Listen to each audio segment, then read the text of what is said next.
Thank you. Sarap ka.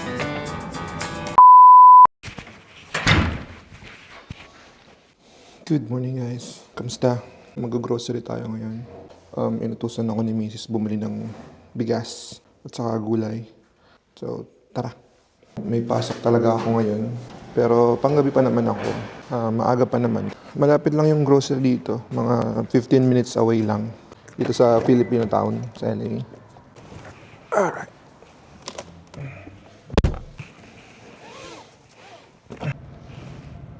Ayan.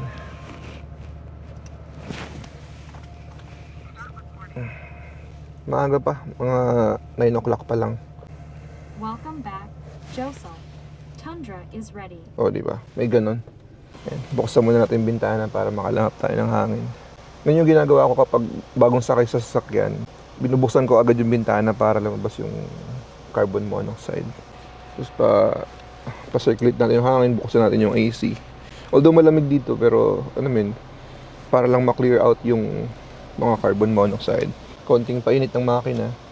Although, okay naman kahit di mo na painitin kasi yung mga makina ngayon, mga modern engine, hindi naman na kailangang painitin ng ganun katagal. Basta huwag mo lang i-rev ng todo. Sa Island Pacific tayo pupunta ngayon kasi yung malapit, yung 15 minutes away. Yung isa, yung Seafood City, siguro mga 18 o 20 minutes, depende sa traffic. Pero ayoko kasi doon kasi palaging walang cashier, mahaba ang pila. Magandang mamili ng gulay doon. Pero since konti lang naman yung bibili natin, doon na tayo sa sa malapit dito. Tara, let's go! Dito sa LA, normal na yung traffic. Parang Pilipinas, lalo kapag weekdays. Hindi ko nga alam kung makakapag-drive pa ako sa Pinas after ko mag-drive dito. Kasi dito yung mga tao, mas discipline.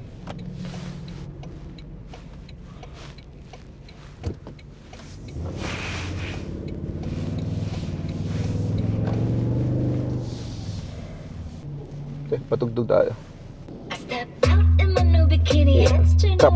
Cut na lang natin.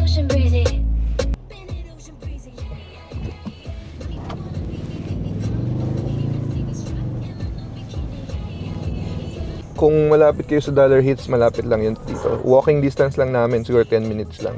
Ilang kanto lang, malapit sa bahay. Dollar Hits.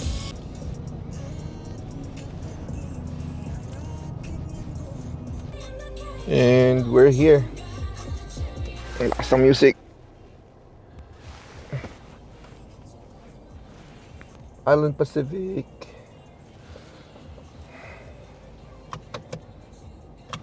Alright. So, binigyan tayo ng list ni Mrs. List. May sesame oil. Alright. Let's go. Alright. Dito pala sa Island Pacific, pag dala mo yung ID mo kapag alam nilang nagtatrabaho ka sa Kaiser or sa healthcare worker ka, meron kang discount. Kaya dala natin ID natin. Alright. Nakubuhan ako. Wala akong belt. Island Pacific. Kuha tayo ng cart. 3 ladies. Ito yung lagi namin binibili. 3 ladies. Almost $29.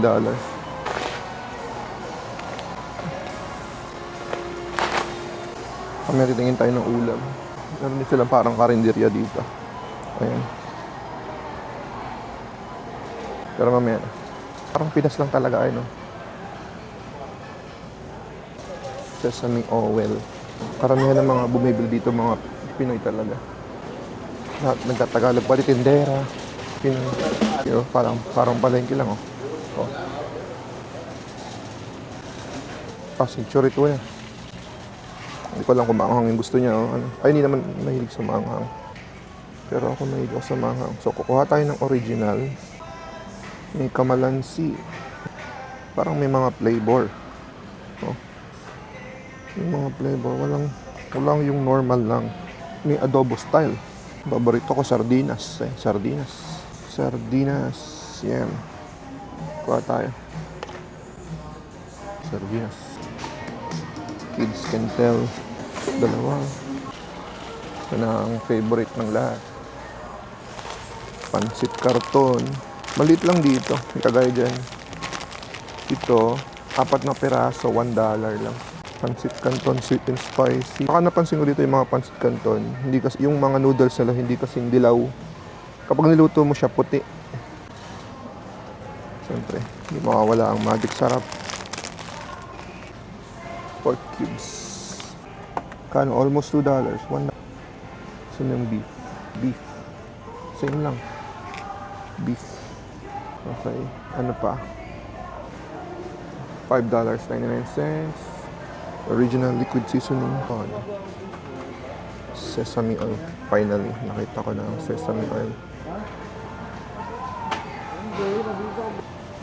Garlic, white onion, saka pang sinigang na gulay na lang. Ito, gusto to ni Jesse, yung ice cream na ganito. Masarap talaga siya.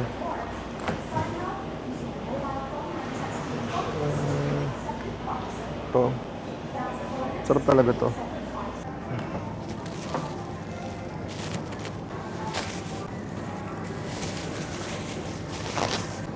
Patay ng ampalaya. Ampalaya. Ah, ito. Ito na pala eh. Meron na palang ready eh. Ready oh. Ready na. May mix na rin. Lulutuin na lang. Ito, bawang. Dito sa Island Pacific kasi sobrang lapit niya. Alam mo yung mga tao nakatsinelas lang. Alam mo yung Pinoy na palengke. Parang ganun lang. Kahit nga ako tinaman nakatsinelas lang ako. White. Siguro 3 lang kasi. May mga sibuyas pa kami doon. Pero yung nakita ko kasi yung pula. Ay, gusto pala niya ng taho. Sa Island Pacific may mga luto na rin. May mga luto na. Pag nagugutom ka na, pwede mo na lang i-grab tapos kain ka na lang sa bahay. Okay. Yun yung pinakapangalan. Kapag member ka, may ipon mo yung points. Ice cream. Pwede mo ipambayad. Last year, bago matapos yung taon, nakuha ko na yung points ko eh. Naka-discount ako ng mga $40. Sale na. So, konti lang naman yung mga binili ko. Ayun. Okay, tita. I'll see you. Pwede pong maka-discount. Okay. Thank you po. Okay lang. Pero yung mga ganito na sa markdown, wala na yun. Okay lang? Kasi lower price na. Hmm. Nakikita mo lang yun. Okay.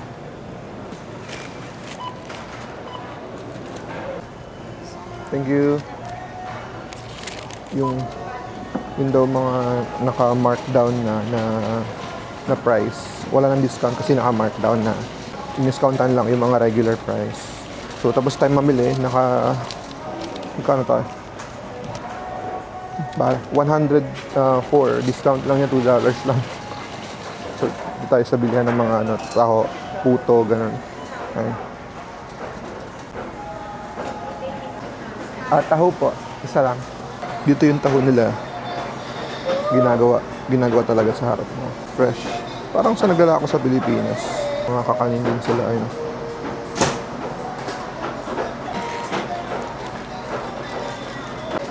Thank you. Magkano yung taho dito? Para kung curious lang kayo. $6.49. Imagine. Kung ako convert mo sa Pilipinas, $6.49. Mga magkano ba pala yun? 59.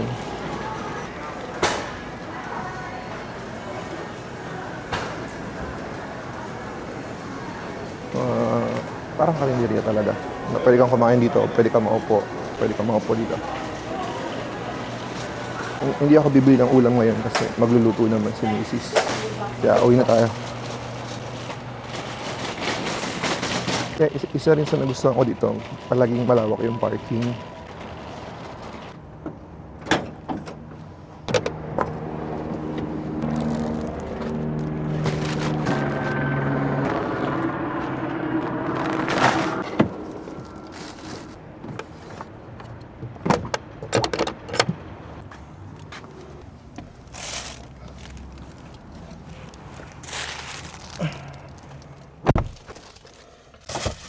We're back.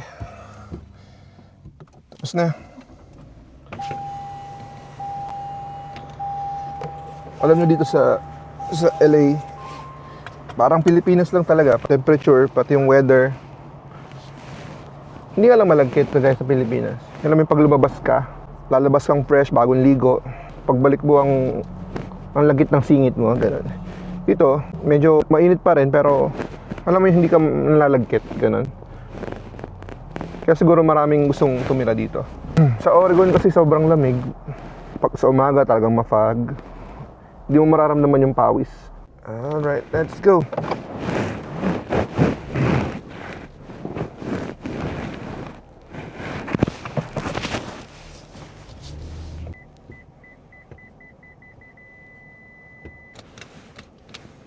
Ay, mali.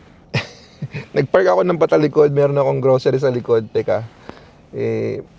Ayusin ko. Papark ako ng paharap.